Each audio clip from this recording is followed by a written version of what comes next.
হাঁস না, রাজহাঁস থাকে না ওই হাঁস, কিন্তু এই দেখেন পাখাটা কত বড়, বিশাল বড় আকৃতির একটা হাঁস। এই হচ্ছে শুধু ফ্রিজের মানে মাছ। আসসালামু আলাইকুম, কেমন আছেন সবাই? আশা করি ভালো আছেন। আলহামদুলিল্লাহ আমরাও ভালো আছি। মুস্কানের বাবাকে আমি কল দিয়ে মাত্রই বাসায় আনলাম, কারণ হচ্ছে আমার বাবার বাড়ি থেকে অনেক কি বলে রোজার বাজার, ইফতার সামগ্রী, হাবিজাবি অনেক কিছুই পাঠানো হয়েছে, যদিও আমি নিজেও জানি না এখানে কি কি পাঠানো হয়েছে। তো এগুলো তো আমি একা হাতে এগুলো নামাতে পারবো না, যার কারণে মুস্কানের বাবাকে ডেকে পাঠাইছি। তো এখন ও এক এক করে নামাবে। তো দেখা যায় মেয়েদের যে বাড়িতে বিয়ে হোক না কেন, ধনী বাড়ি হোক গরিব বাড়ি হোক, মেয়ের মারা মেয়ের বাবার বাড়ি থেকে যতটা সম্ভব কিন্তু মেয়েদের শ্বশুর বাড়িতে হাত ভর্তি জিনিসপত্র নিয়ে আসার চেষ্টা করে। তো আমার বাবা মাও তার কিন্তু ব্যতিক্রম কিছুই না, যতবারই আসুক যখনই আসুক আমার বাবা মা কিন্তু হাত ভর্তি করে নিয়ে আসে। আর আমাদের বিয়ের আজকে 5 বছর হলো। এই 5 বছরের মধ্যে এমন কোনো রোজা নেই যে আমার জন্য ইফতার পাঠায় নেই, রোজার বাজার পাঠায় নেই। শুধু রোজার বাজার বলেই কথা না, যতবার আসে ততবারই কিন্তু যেরকম রান্না করে নিয়ে আসে, ওরকম কাঁচা মাংস নিয়ে আসে, তেমনই ফল ফ্রুট হাবিজাবি অনেক কিছু নিয়ে আসে। এরকম কিন্তু প্রতিটা বাবা মাই চেষ্টা করে যে যার সাধ্য মতো, যার যেরকম আর্থিক অবস্থা, যখন মেয়ের বাসায় যাবে 2 হাত ভর্তি করে যেন অনেক কিছু নিয়ে যেতে পারে।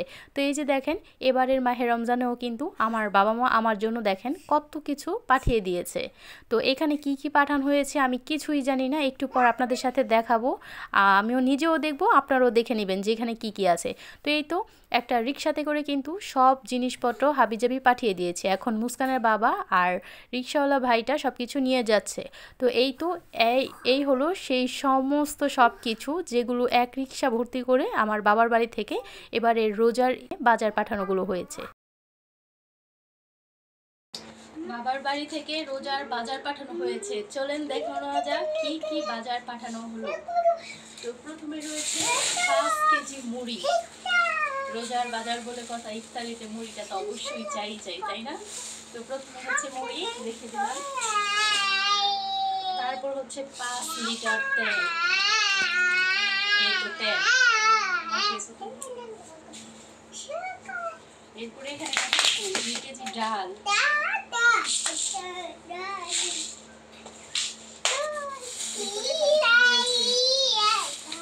দেখে নেওয়া যাক কি রয়েছে। এটাতে হচ্ছে আঙ্গুর ফল, রয়েছে বুট, এখানে মেবি 1 কেজি হবে, 1 কেজি বুট।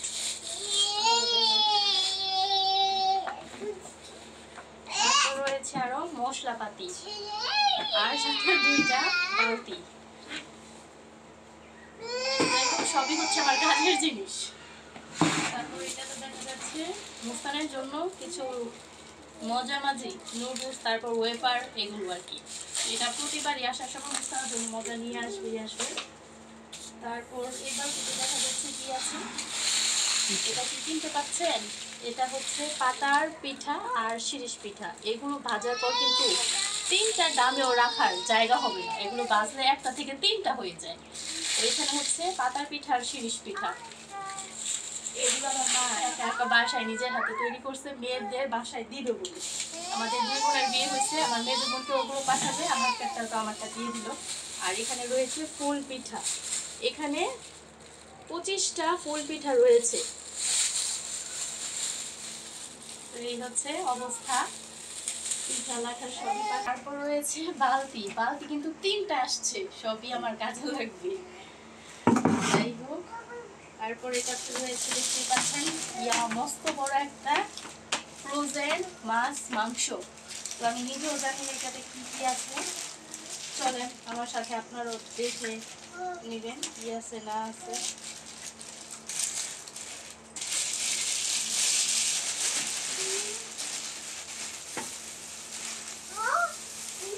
ও বাবা, তুলতেও পারি না আমি, বেশি ওজনের কিছু তুলতে পারি না।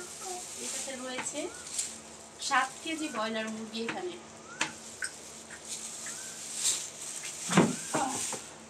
ব্রয়লার মুরগিটা আমার আবার বেশ পছন্দ, আমি গরুর মাংস থেকে মুরগির মাংস খেতে পছন্দ করি বেশি।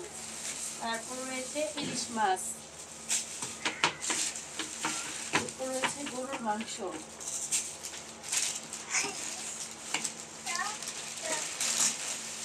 রয়েছে বিশাল বড় একটা মাছ। এটার মাছের নাম কি আমি আসলে সঠিক জানি না, আমি আমার মাছ খুব কম চিনি। তো এই মাছের নাম যাই হোক কিছু একটা হবে।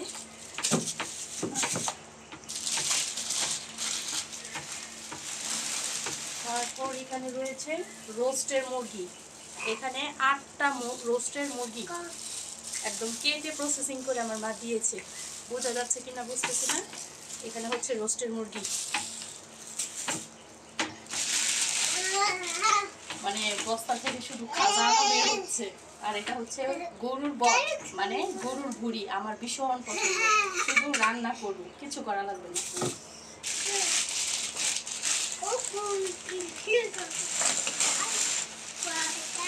এটাতে রয়েছে, এইটাও বিশাল বড় আকৃতির মাছ, 3টা খন্ড করা।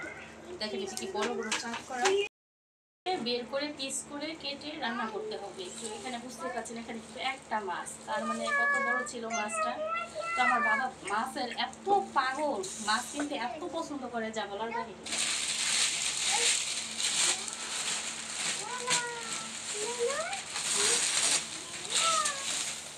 এটাতে রয়েছে কি বুঝতেও পারছি না কি রয়েছে। ও এটাতে রয়েছে হাঁস।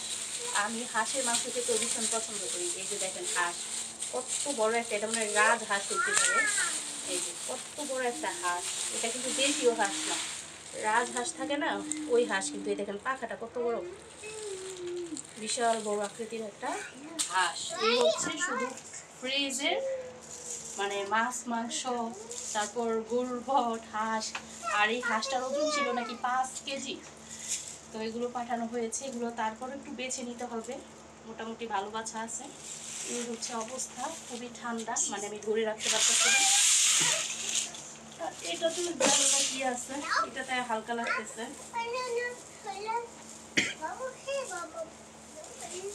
আমার হাতে যে ব্যথা লাগতেছে, ঠান্ডায় মনে হয় বোর হয়ে বল বাকি বের করতেও পারতেছি না।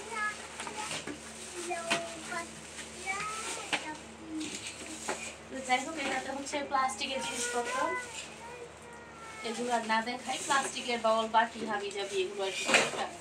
তো আমার বাবা যে শুধু এবছর পাঠাইছে এরকম না, যারা আমার রেগুলার ভিডিও দেখেন, হয়তো ভিডিও করতেছি কিছুদিন যাবত ধরে, তখন যারা প্রথম থেকে দেখা শুরু করছেন আমার ভিডিও তারা জানবেন যে সবসময় শুধু রোজার মধ্যে না, মানে যখন আমি আমার বাবার বাড়ি থেকে আসি, বাবার বাড়ি থেকে কোনো লোক আসে অনেক কিছু নিয়ে আসে। তার উপর হচ্ছে বিয়ের পর থেকে এরকম মানে অনেক কিছু দেয়। আলহামদুলিল্লাহ, আল্লাহ আমার বাবাকে বাঁচায় রাখুক, দীর্ঘজীবী করুক, যাতে আল্লাহ হায়াত দান করুক। আর আমার বাবা যাতে আরো অনেক বেশি ইনকাম করতে পারে, সবাই দোয়া করবেন আমার বাবার জন্য। তো এগুলো এখন সকালে প্রসেসিং করে যা যা করা লাগে আর কি ফ্রিজে রাখবো। শুধু যে বাজার দিছে তা না, মুস্কানকে 1000 টাকাও দিয়ে গেছে মজামাজি খাওয়ার জন্য। তো মুস্কান যতবার ওর নানু বাসায় যায় বা ওর নানুর বাসা থেকে কেউ আসে, ওকে 500-1000 টাকার একটা নোট থাকবেই। আর সেগুলো জমায়ে জমায়ে আমি 15,000 20,000 টাকা করি, তারপর দেখা যায় একটা কাজে লাগাই ফেলি। তো এই যে আজকেও 1000 টাকা দিল। কিছুদিন আগে যখন বাবার বাড়ি গেছি তখন 500 টাকা দিছে, তার আগের বার আবার 1000 টাকা দিছে। তো এই হচ্ছে অবস্থা। এই যে পুরো ফ্রিজ ভরে গেছে যা যা পাঠাইছে তা দিয়া। এই যে অল্প একটু উপরে জায়গা আছে, এখানে যে আদা রসুনের বাটিটা ছিল এটা এখানে রাখছি, পুরো ফ্রিজ ভর্তি। বাবার বাড়ি থেকে গতকাল ফ্রিজ পাঠাইছে, আর আজকে পাঠাই দিছে ফ্রিজের যত সব জিনিসপত্র আছে সেই সমস্ত সব কিছু। এইদিকেই দেখেন ইফতারি করার শেষেই কিন্তু আমি চলে আসি রান্নার জন্য। রাতের রান্না করি, সেহরির রান্না করি, তো এগুলো হচ্ছে ডেলি রুটিন। এখন হয়তো রাতে রান্না করছি রোজার মাস বলে, আর রমজান মাসের রান্নায় কিন্তু করা হয় রাতে খাওয়ার জন্য আর সেহরিতে খাওয়ার জন্য। এর জন্য আমি আগে রান্না করি না, মানে নষ্ট হয়ে যাবে বিকেলে রান্না করলে বা ঠান্ডা ঠান্ডা হয়ে যায়। এর জন্য আমি একটু গরম গরম খাওয়ার জন্য রাতেই রান্নাটা করি। আর এখন যেহেতু রমজান মাসে কিন্তু রান্নাটা রাতে পড়ছে। আর এই রমজান মাস বলে যে কোনো কাজ মিস নাই, আরও রমজান মাসে কাজ কিন্তু অনেক গুণ বেড়ে যায়। তো যাই হোক, এই দেখেন এখানে কিন্তু আমি একটাতে ডাল রান্না করছি, আর এখানটাতে মাংস কষানোর জন্য মশলা ভালো করে মানে কষাইয়ে নিচ্ছি। সাথে কিন্তু একটা টমেটো দিয়েছি। মুস্কানের বাবা আবার মাংসের সাথে টমেটোটা খেতে ভীষণ পছন্দ করে, যার জন্য এটা আর কি দেওয়া। তো যেটা বলছিলাম, সংসারের কাজ কিন্তু মাফ নাই, মানে যখন যাই হোক না কেন এই রান্না বাড়া খাওয়া দাওয়া হাবি জাবি এগুলো কিন্তু ডেইলি রুটিন। মানে প্রতিদিনই এগুলো করতে হবে, সেই এক কাজ এক কাজ এক কাজ, মাঝে মাঝে একঘেয়ালি হয়ে যাওয়া লাগে এই সমস্ত সংসারের কাজ করতে করতে। তো আমি আগে শুধু ভাবতাম আমার বিয়ের আগে মা কীভাবে প্রতিদিন রান্না করে, মার কি বিরক্ত লাগে না? তো এখন যেহেতু আমার বিয়ে হয়েছে, মোটামুটি 5 বছর ধরে সংসার করছি, তো এখন এটা আমার নিজের সাথেও শুয়ে গেছে যে রান্না বাড়া খাওয়া এগুলো ডেলি করতে করতে একটা অভ্যস্ত হয়ে গেছে। যে মাঝে মাঝে বিরক্ত লাগলে আমি তো এদিক সেদিক ঘুরতে যাই, মানে আমার কিন্তু মানে কাজ সেরে তারপরে কিন্তু কোথাও যাইতে হয়। এই যে আমি আমার শ্বশুর বাড়ি থেকে যত জায়গায় ঘুরতে যাই, শপিং করতে যাই, এটা করতে যাই সেটা করতে যাই, মানে যেখানে যেই দরকারই যাই না কেন আমার হাতে মোটামুটি যে কাজগুলো থাকে সেগুলো সেরে যায়। তো দেখা যায় যে আমি যদি আমার বাবার বাড়িতে যাই, সেখানে যদি কয়েকদিন থাকি, ওই কয়দিনই আমি ছুটি পাই রান্না বাড়া থেকে, ওইখানে বসে বসে আমি শুধু খাই, মার সাথে কখনো তো এরকম কোনো কাজে হেল্প করা হয় না। তো যাই হোক, মেয়েরা কিন্তু বাবার বাড়িতে যায় একটু আরামায়েশ করার জন্য। তো এই যে এরই মধ্যে দেখতেই পাচ্ছেন আমি কিন্তু মাংসটা দিয়ে দিয়েছি কষানো মশলার সাথে, আর এখন মাংসটা ভালো করে কষিয়ে নেব, আর মাংসটা ভুনা ভুনা রান্না করব। তো গত আগের ভিডিওতে দেখেছেন দেশি মুরগি রান্না করেছি, আজকে আবার গরুর মাংস রান্না করছি। তো মুস্কানের বাবা আর কি বলছিল এর জন্য রান্না করা, সাথে ডাল রান্না করছি। ডালটা মুস্কানের জন্য রান্না করতেই হয়, কারণ মুস্কান ডাল হলে একটু কয়েকটা ভাত খেতে পারে, এমনিতে তো ও খেতেই চায় না, মনে হয় একটু নরম থাকার জন্য ডালটা আর কি রান্না। তো এই দেখেন এদিকে কিন্তু আমার মাংসটা মোটামুটি অনেক ভালোই কষানো হয়ে গেছে, এখন কিন্তু এখানে আমি পানি দিয়ে দিব সিদ্ধ হওয়ার জন্য পর্যাপ্ত পরিমাণের। আর এমনি তো আমার শরীরটা খুবই ক্লান্ত লাগছে, কারণ ইফতারের পর শুধু আমার না, প্রতিটা মানুষেরই কিন্তু ইফতার করার পর অনেক বেশি ক্লান্ত লাগে। তো রান্নাটা তাড়াতাড়ি সেরে নামাজটা আদায় করে শুয়ে পড়বো, আর শোয়ার পরও আমার ঘুম হয় না। মুস্কান খুবই ডিস্টার্ব করে রাতে, প্রচুর বিরক্ত করতেছে, মানে বিশেষ করে রোজার মাস আসার পর থেকে ও রাতে ঘুমায় না, মানে কেন এরকম করতেছে বুঝতেছি না। একেবারে ফর্সা হইলে সকাল হলে তারপরও ঘুমায়। তো যাই হোক, আপনারা তো দেখতেই পাচ্ছেন আমি রান্না বান্না করছি, ওইদিকে মা কল দিচ্ছে। ইফতারির পর প্রতিদিনই মা খোঁজ খবর নেয় কীভাবে কি করছি, মুস্কান কি করছে। তো যাই হোক, আমার দৈনন্দিন জীবনের ভিডিও দেখে আপনাদের আশা করি ভালো লাগছে। বাবার বাড়ি থেকে উপহারগুলো তো দেখতেই পেলেন কি কি পাঠানো হয়েছে। আশা করি প্রথম থেকে শেষ পর্যন্ত ভিডিওটা দেখে আপনাদের ভালো লেগেছে। এই ছিল হচ্ছে আমার আজকের ভিডিও আর বাবার বাড়ি থেকে পাঠানো ঈদের বাজার। তো সবাই দোয়া করবেন। আজকের মতো এই পর্যন্তই, ভালো থাকবেন, সুস্থ থাকবেন, আর আল্লাহ হাফেজ।